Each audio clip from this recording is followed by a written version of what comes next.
Welcome to Tell Me a Story. I'm Adina Samuels, and I'm inviting anyone and everyone to share their stories with me. Let's see what we get.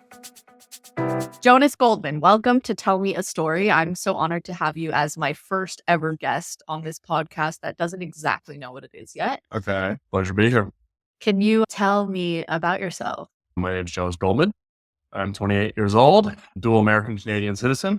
That's big. Was born here in the great city of Toronto. Grew up in Boston, Massachusetts, though. And I work for a think tank out of DC, working on how the government can intervene in accelerating the transition to clean energy. Amazing. And do you think, like in your dating life, it helps that you can say, you're a dual citizen because Canadians are interested in It depends on who's in charge. Like right now, I come from a pretty liberal neighborhood. I'd go and say, hey, I just dropped this Maple Leaf passport thing that I have. You want to come up? Like normally it goes the other way around. Like, oh, you want to make a little bit more money? Come on down south. I just got this fun little bald eagle bird thingy. Exactly. I feel like it's a plus for sure. Yeah. Okay, so everyone that comes on the show has one thing to prepare, and that is a story. So what do you got for me? Well, I gave you two choices. Do you want Mediterranean love and gun violence or aliens? Oh my God. I want the love story. A love story? Okay, Yeah. We'll do the love story.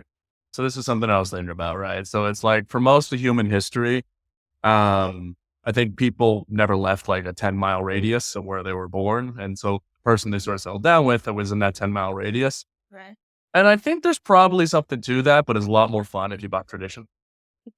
So I was... Well, how far is 10 miles? 3 miles is 5 kilometers. That's like a 45-minute walk. So it's like a 3-hour walk is 10 miles? All right. Something like Geometry. that. Okay. That's geometry. Did an exchange. I went to a tiny little island called Malta, which I'd never heard of. It was because I went to school in Halifax and it was cold and miserable. And I just lost my Russian army hat and it was raining and it's like a sleet snow combination. I was like, I hate this. I walked into the exchange office. I was like, I don't care where you send me, just send me somewhere warm.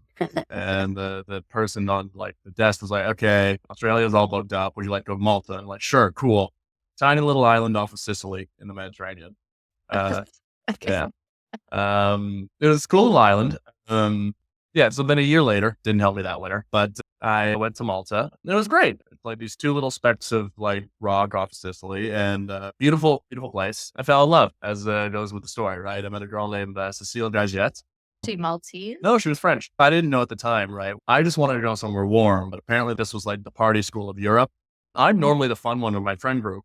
In the context of this, I was the studious one, which was a really weird dynamic. It's like, I made fellow friends with the Irish guys and they're like, Jonas, we have a problem. You're not coming out enough with boys. I'm like, what do you mean, Jack? I'm going out twice a week. We need you out 4 nights a week, top. So it's like, can't do that. Like, I will shut down. That's a lot.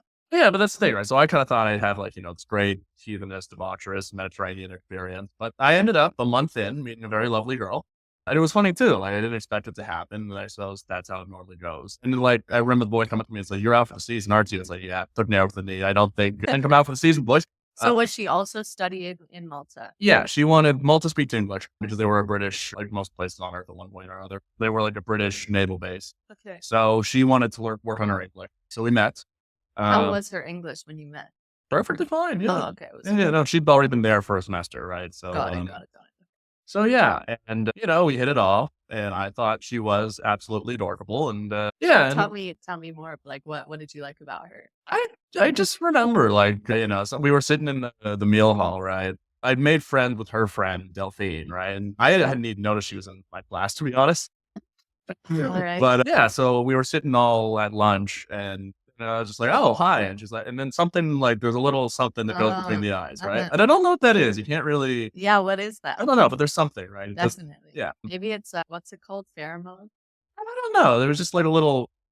Yeah. Moment. Yeah. Because I've had those moments of like, oh, where have you been, my old? But there was just kind of like an instant little spark, right? Yeah. And and this is kind of looking in hindsight, was like, I thought I was like being super clever and just being like, oh, I will woo her, I will court her. And then like, I got the lowdown from our friend. Like, no, she'd been gunning for you for like, you think you were going for her, but in reality, she was like coming to my web. She was reeling you in. That's kind of flattering, right? Like, or at least like you knew that signal that you felt was real and mutual.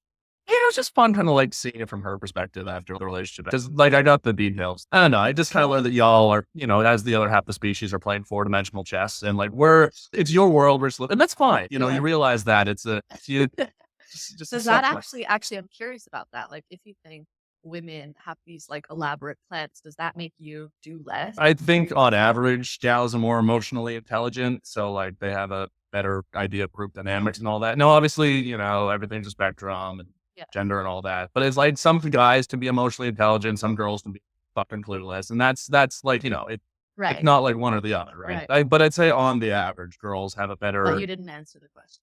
Oh, that is easier for me. I mean, I'm not a good person to ask with that, right? I just kind of like stumble around and like So blindly it does flail. sound like you kind of wait for things to, like, let's say you saw a really, really beautiful girl at a cafe, like and you're sober. Okay. What's the plan?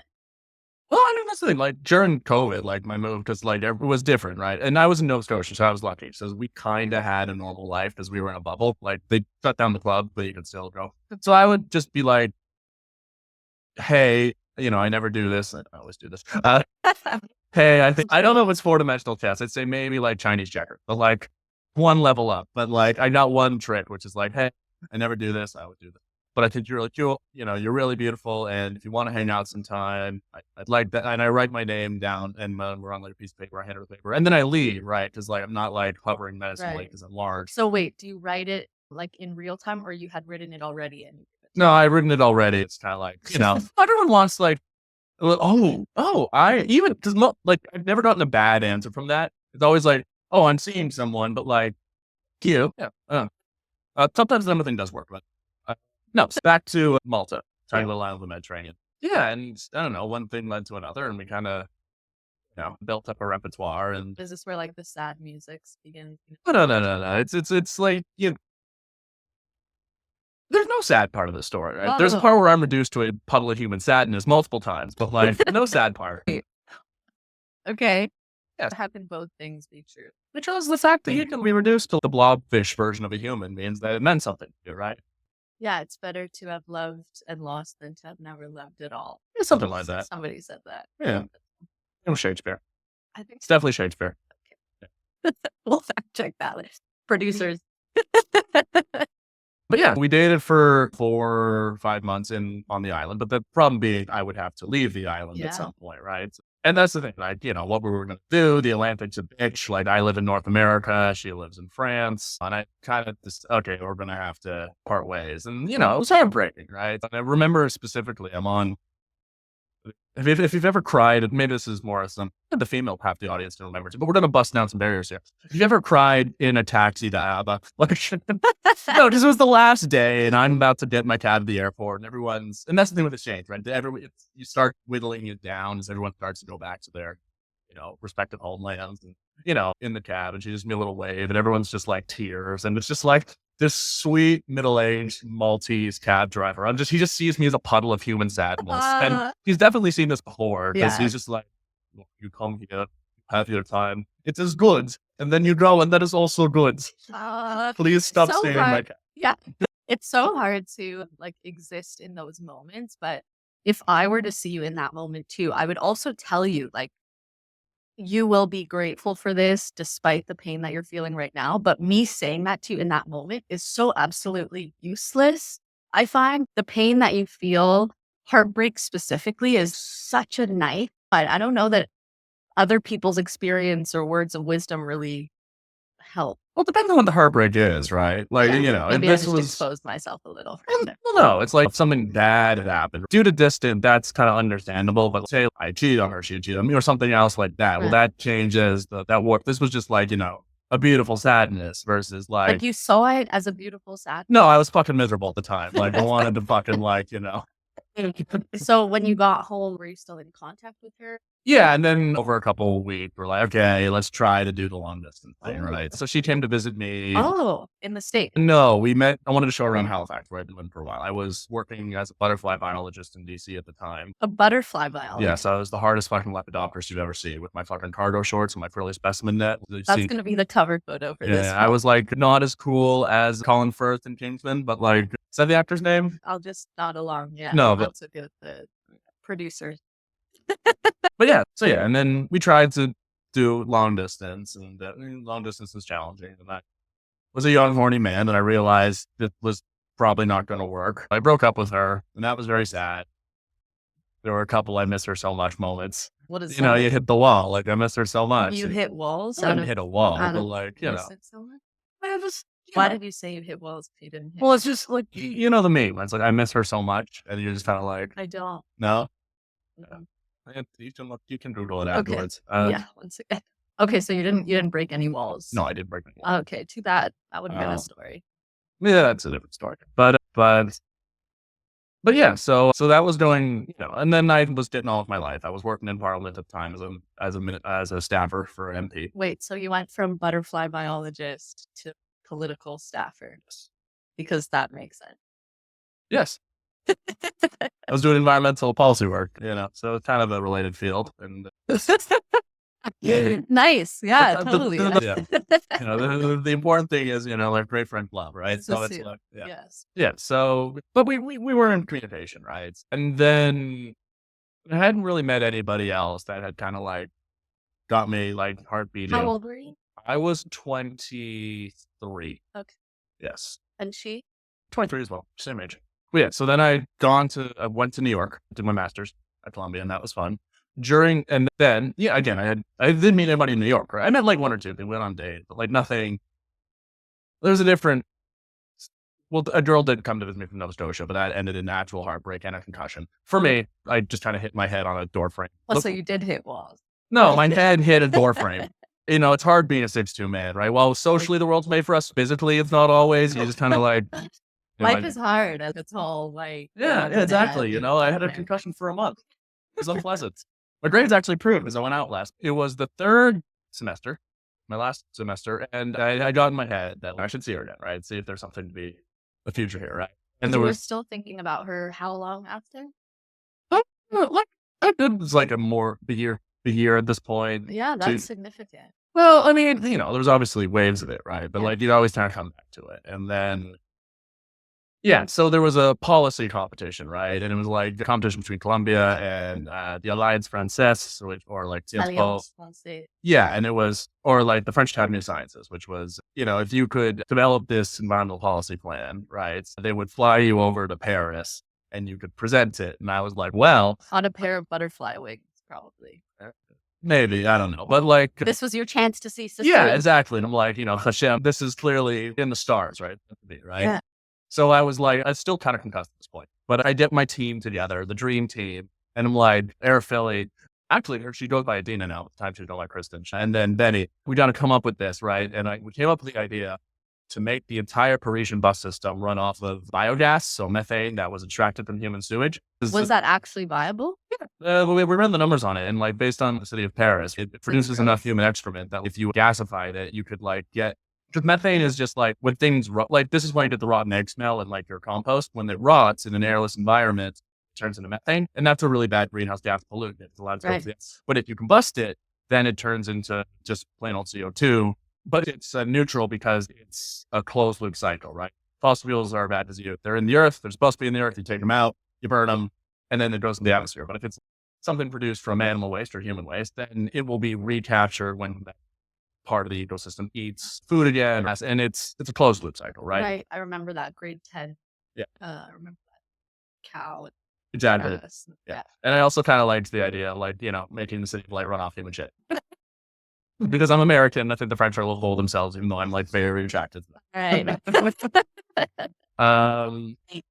Yeah. So you had this genius breakthrough idea. Yeah, and they liked it, which was like, I was just like, all right. The they or the panels. Yeah. Judges. Yeah. Well, I mean, I think it's smart. Like, it's happening anyway. Humans are being human. Yeah. So it was out of 24 teams, we placed second. So that means we got to present. Ooh, let's go to Paris. Yeah, we're going to Paris. And I told, hey, I'm going to just kind of like, hey, I'll be in the neighborhood. Want to hang out? Be in the arrondissement. Something like that. I can't speak a word French, but like, that always kind of pissed her off. Okay. No, that's the thing. I could never, I know like the propane, come closer, right? So, but I can't, nothing that I could use in like the workplace environment. But like, for an intimate personal relationship, perfectly fine. I know I'm kind of nuts. But So you're in the neighborhood. You tell Cecile. well, I was supposed to be in the neighborhood. Oh no. And then COVID. Oh no. Yeah, it just is like, they the week of we're supposed to fly over, everything just shut down. It canceled, and I kind of wandered around New York, and it was like Thanos a snap. There's no one on the streets, and it's just me just kind of wandering around. Like everyone left. Weird. I'm very sad about this, right? Because there was this whole build up years you've been kind of holding on to this. Yeah, and then doesn't happen, right? So I finished my degree remote. I moved back to Nova Scotia because Trudeau offered $5,000 to figure out my life with the CAS benefits. Right. And then I started working remote for a think tank out of Ottawa from Halifax. And there have been, and Nova Scotia was really nice during the bubble because we could because we had no community spread, right? We kind of isolate ourselves from the rest of the country. Right. So, you could go on dates and stuff and Hold on. When you were going to go to Paris, had you told her already? Yes. Oh, so she was also anticipating you coming. Yes. So, that's painful. Yeah, that wasn't it gets worse. But it's better too. But okay, go on. Yes. So you're in Halifax, you can date. Yeah. So I went on everyone's getting sick together. Pretty much. And then, after one or two relationships, and then the world started to open up again, right? And I was like, all right, now it's been 3 years. I gotta answer this, right? I need an answer one way or the other, right? So I'm like, hey, I want to see you. Let's plan something. She's like, she was like, yes, let's do it. Okay. And we had done this whole plan. We're going to do a road trip through, which is I'm not organized at all. She's very organized, right? She made this whole little schedule. We're going to go to the Basque part of Spain. Okay. So Bilbao, and they had a separatist movement for a while where they were doing car bombs, but also at the same time, beautiful countryside. And I actually think Basque is the oldest language. It predates the Greco-Roman languages. It's the original kind of pagan Europe. It's because Spanish is a descendant of Latin in a way, but Basque is even before that. So that was really cool. Anyways, and they have this giant metal spider called Mother in their capital, and they have another one in Ottawa. So if you're in an art sculpture buff, it's the twin of that. That's cool. But I was in Ireland. Sorry, side note. They have this portal in Dublin, and you look at the portal and you see people. I forget where the other one is. It's New York or something. Yeah. So you see people in New York waving. Didn't they have to shut that down because people were flashing the camera? I was there just before they did. Yeah. And it was super cool. And it was quite emotional. I could imagine, let's say you're in a long distance relationship, you're in New York, someone's in Dublin, and you kind of decide to meet at this spot at one time. You can actually kind of see each other. Mm-hmm. I found it moving. Yeah, I did. We had something like that when I was a kid in Boston. They had this little portal, and this was before Skype was a thing. So this was cutting edge technology, right? So it's oh my gosh, the Jetsons. But anyway, so we're planning this whole trip, right? And then disaster strikes. So I'm in DC visiting my folks. I went to a baseball game, the Nationals. And about halfway through the baseball game, I was with my friend, with Benny as well from the Policy Project and a couple other guys. I see everyone's kind of ducked down. And my dumb ass is like, oh my God, is this Oprah? Is there something underneath my seat? Am I getting a new car? And then it's no, dumbass, it's an active shooter. So we're all kind of duck and cover, right? Yeah. So then we, everyone's kind of running towards the exit, with their head cut off, right? And then we hear, the shooter is outside. The shooter is outside. We all start running. And I was running with my friend here, and I really hope he forgives me for this. But we won't name him, but he's a much better shape now. But he's a larger gentleman at the time, okay. And I knew I'd never forgive myself. I just kind of sprinted away and so I'm keeping pace with him. I'm staying with him. We're about to kind of jump behind the commissary stand. And I remember thinking, my God, if your fat ass gets me shot, I'm going to be so fucking pissed. But no, I'm proud of it. As I stayed with him, just that is impressive. I feel like when I'm in those fight or flight moments, it's every man for himself. Sorry. No, I get that. But I do it and that's the one thing where I'm all right, in the moment of I stayed, stayed in private, I've never served granted, but I was okay, I feel I can live with myself. So we're about to jump behind the commissary stand. And then all of a sudden, it turns out, wasn't a long-haired crazy. It was, I don't know, some sort of drive-by shooting outside, right? But then the Paul Stadium had heard gunshot and thought it was long-haired crazy, right? So I don't know what the proper term for that is, but I like long-haired crazy. Yeah, it's a good visual. But anyways, so two things occurred to I'm like, hey, we almost died. Like, let's go dancing. There was a tequila bar down the way. Very Jonas. Yeah. I know of you. Yeah. But my one friend was like, no, we got to process this. Fine. I wanted to go to the Mexican bar and meet Latinas. But so we went back. It was really, my father actually picked us up and we all piled into like the SUV and it was fine. But then the other thing was like, all right, like there was that moment where it's like, okay, this could be it. What is my mark? Who cares if I go, right? And I remember thinking, maybe my parents would be sad, obviously. And I'm like, but what's the deal? Like, that's the only, like, this person has come up in my, like, this could be it. And this is the thing I'm thinking about, right? It's the seal, right? So, well, I call her and I tell her this. Like, bless her heart, right? She was like, oh, okay, cool. And that's not, I put my own crazy on her, right? And that's, and you told her that you thought of her in what could have been your final moments, which is a lot. It's a lot to tell someone. Yeah. And like, obviously we had this existing relationship of like several, like, we had dated for like 9 months. Yeah. So it wasn't like your first Tinder date being like, like, it's a lot to tell someone, right? So it is. So, but it's also really to the right person. I think they would have probably felt the same way. Yeah. Yeah. And like, I don't know. So the trip is planned and we go over, and I join her in Toulouse, which is the city that she is from. And she, and the whole time she's also like, look, we'll see what happens. And maybe yes, maybe no. And this thing up forward, straight up front the whole time. Right. Did you feel like a separation forming? Yeah, a little bit. Or maybe not a separation, right? Like it was still kind of up in the air. But when I got there, just kind of like it'll be or it won't, right? And it was like I was talking because I saw Delphine, her friend, who was also living in the city, and I'm like, all right, what are my chances here, right? And like, yeah, I think you're 50-50, bud. Like I'm like, I can live with that. But how did you feel in the moment? Like, were you when you saw her again? Were you like this? Oh, I'm like bop, right? But I'm also kind of a hopeless romantic. Yeah. But yeah, so it's kind of like and she posts very like funny on Instagram, like, yes, who's here 3 years too late? And I'm like, oh. Or 3 years later, I'm like, but no, and like we tried and we were talking, and it just wasn't. She told me very honestly, you look, like I love you to death, but I'm not feeling it right, and that's fair, I love a time had passed, and again, and this is where I become like the utmost pile of human. Like if you thought before I was a pile of human sadness, now I'm brutally just a puddle of human sadness, right? But like. Because before you were like filled with hope and love and stuff. And now, but that's the thing, right? The whole time, straight up with me, honest about it. Like, so no. So she told you this in the middle of Spanish countryside? No, we're still in France at this point. Yeah. You hadn't even started? We hadn't even started the trip. And at this point, I'm like, okay, we probably should go on this trip, right? So I'm very, like, the one really unfortunate part was I was staying with her parents at the time. And I'm just, when the girl's mom is trying to console you, you're just like, wow, this is fucking awful. I don't know a person can sink this low. How long? So I guess you had like a flight booked home. How long after? Well, I had flight in TAP, like Portuguese carrier, and they had this cool thing where it's like you can swap your flight, but also like you can book free time because they want you to spend time in Portugal, so you can like spend 5 days as a layover there. So I'm like, okay, I want to leave, and I'll book my flight, but I'll spend 5 days in Portugal. If you have the income to do this, I fully recommend. If you just puddle of human sadness and your checkbook can afford it.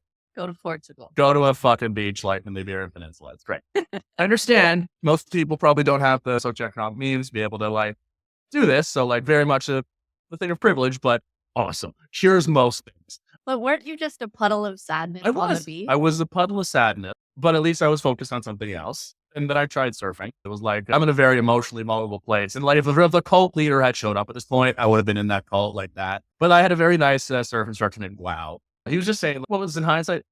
Probably just kind of generic Instagram live, laugh, love quote. But I'm like really taking this to heart. Crying in the ocean. Pretty much mainline. Tears. It's like, Jonas, you think too much.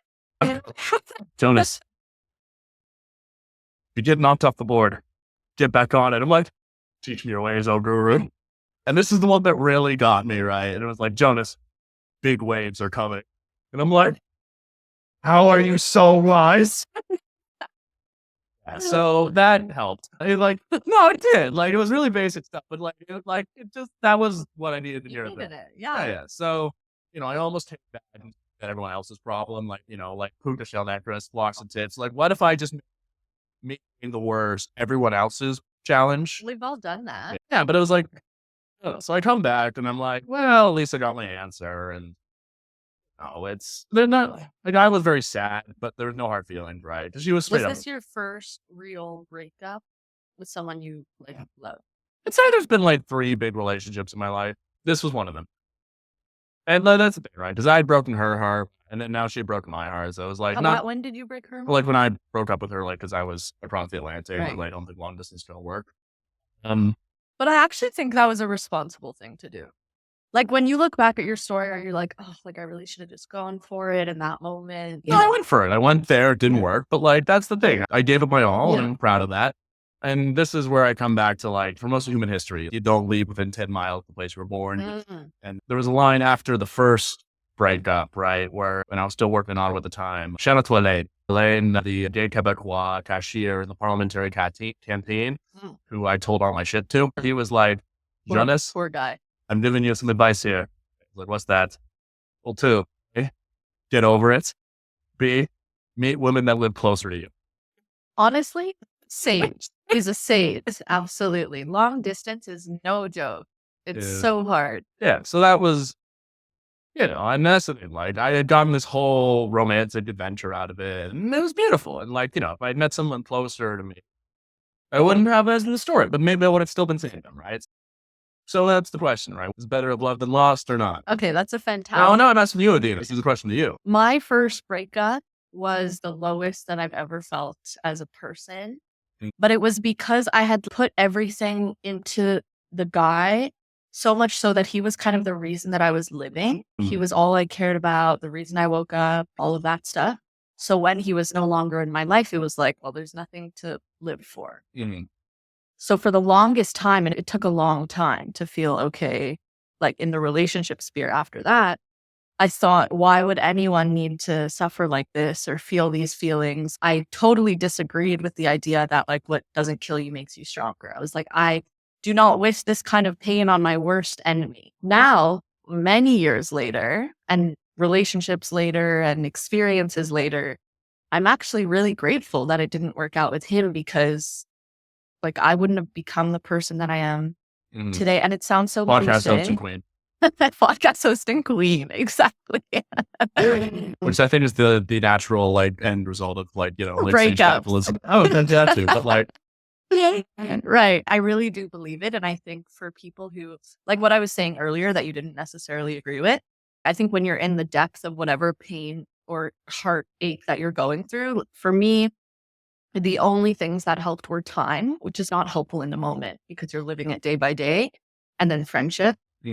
And family, obviously. But I don't regret it. I think in life in general, there's nothing that I actually think regret is really pointless, because you can expend so much energy thinking like, oh, what if I'd done this, or had I done that?